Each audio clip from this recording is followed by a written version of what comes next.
Hi guys, Nathanaj here again. So today I would like to bring your attention to another topic. So with this new event, there might be some of you who have already completed the previous day's location where you can collect meteorite shard. However, I've realized and read some comments on Reddit as well that these locations do not despawn even after new locations are being updated in the next day. If you have completed collecting 7 shards yesterday and did not manage to find all of the locations, well, do not fret because these locations are still available for you to get them. I'll have a link in the description which would show where all these locations are. I would like to bring your attention to the amount of currency we are able to obtain with this event. So from the website, I found out that the amount of shards for 20 resins is 15, 20, 25 for levels 15, 25 and 35. And for the 40 resins, you are given about 38 essence. So I've calculated in the shop that the amount of shards needed to buy out the whole shop is approximately 2000 or 1966 to be exact. And for the essence, because they have not specified the amount available, for now I've just taken the cost of one of every talent book plus 1 crown, which added up to about 206.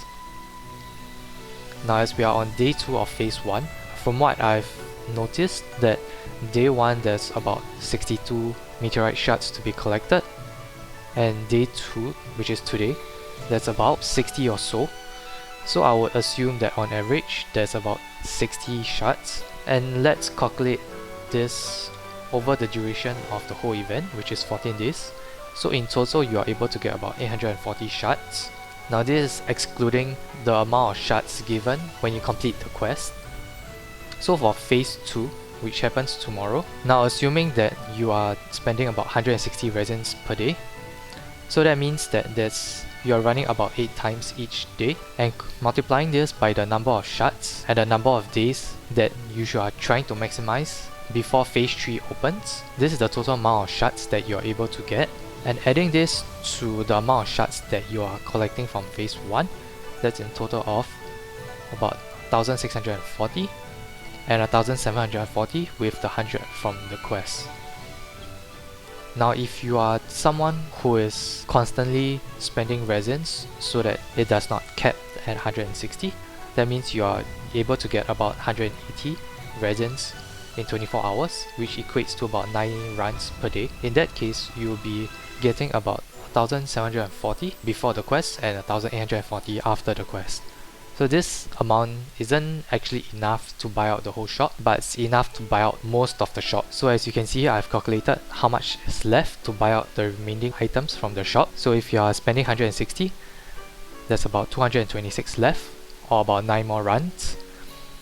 If you're doing 180, it's about 5 or 6 more runs actually, which is actually 10 more runs. So in conclusion for this shop, I would say that you should buy what you need and leave the essential materials as the last thing to buy, or if you do not need them, then you can buy the unlimited mora instead. So the priority is to buy XP books, followed by the limited mora, and then the essential materials or the unlimited mora. So for phase 3 for 40 resins, now once again assuming that you are spending 160 per day, that means you are running about 4 times, and over the course of 7 days, this would be about 1064 essence. But if you're spending 180 resins, this over the 7 days equates to about 3 extra 40 resin runs and 1 20 resin runs, which in turn equate to a total of 1178 essence and an additional 45, 60, 75 shards. In conclusion for essence, I would say that buy whatever you can if possible, where the priority would be buying the crown, followed by the gold talent books and the silver talent books. Now I have a link down in the description below of a video posted by Majestic Multi-Gaming where he talked about the cost-effective ratio of resins per essence or resin per shard. So check him out if you want to. So that's all I have for today. Thanks for watching.